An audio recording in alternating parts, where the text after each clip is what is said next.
Foundation Years kindly sent out a survey to hear some of the more frequent questions about EBR, and we've brought these together into some overarching questions, which I'll move on to addressing now.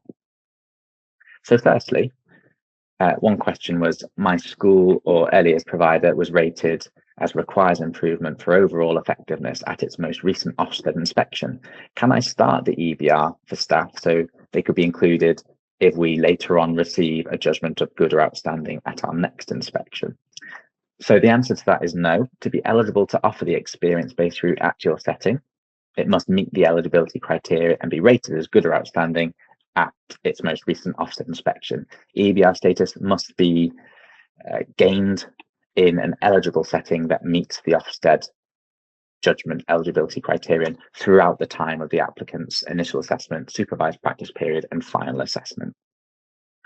If a staff member has been through the route and attained the status while the provider met the eligibility criteria, but then the setting subsequently receives a downgraded judgment below good, then it is possible for that staff member to keep using EBR status to work at level 3. It would be at the manager's discretion if they continue to do so, depending on the outcome of the Ofsted inspection and if they still deem it appropriate for the children in their care and their staff. And the second question was, what type of evidence is needed for the experience-based route, and how can this be used for an initial and final assessment?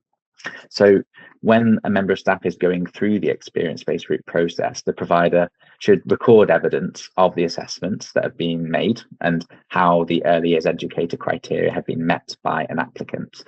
Evidence can include examples of specific observed behaviours or demonstrated knowledge that match a level 3 criterion. And evidence can be gathered from multiple sources, including professional and informal discussions with the applicants, where they demonstrate or provide examples of when they have met the criteria. It can come from observation of the applicant at work, or a review of training, a CPD, and qualifications that have been undertaken by the applicant. Evidence can be gathered in different formats as appropriate. For example, assessors may wish to take notes in writing or record in an audio file professional discussions, but the assessment outcome should be recorded in writing.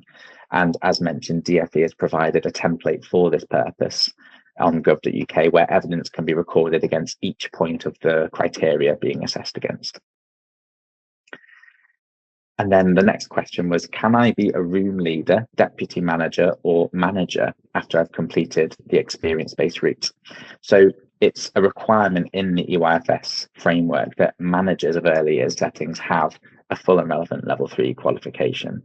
Applicants who've completed the experience-based route don't gain the full and relevant qualification and therefore cannot act as the manager of an early years setting on the basis of EBR status. There are no specified qualification requirements for deputy managers and room leaders, however, so it would be at the provider's discretion whether an EBR status holder can fill one of these roles. Applicants who've attained EBR status may wish to attain a full and relevant qualification if they're thinking about progression in their career, progressing to manager. And then the next question, will the EBR be available to childminders? So EBR is available to staff in group and school-based early years settings only. The route allows for suitable staff who don't have a full and relevant level 3 qualification to be included in the ratios in those settings.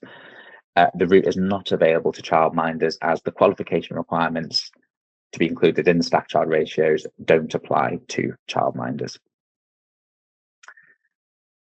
And then finally, what support is available to settings wishing to offer this route, and are there any external bodies that provide checks on this route?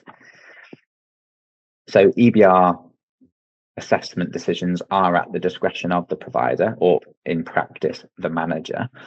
The Department for Education believes that providers are best placed to make these decisions as they know their children and their staff best. We published guidance on gov.uk to support providers, managers and applicants who wish to go through this process. The Ofsted inspection process will remain the same whether or not an early years provider chooses to offer the experience-based route to its staff. Inspectors will look at the early years provision offered in your setting and the safety and well-being of children. They won't request to look at EBR documents such as assessment documents that you've recorded for your staff that have been through the process. Staff who have experience-based route status will be treated as any other member of staff would be during an Ofsted inspection. Thank you for listening, everyone. I hope this was helpful. If you have any questions about the experience-based route, please do get in touch using the Contact Us DFE form. Thank you again, and I hope you enjoy the rest of your day.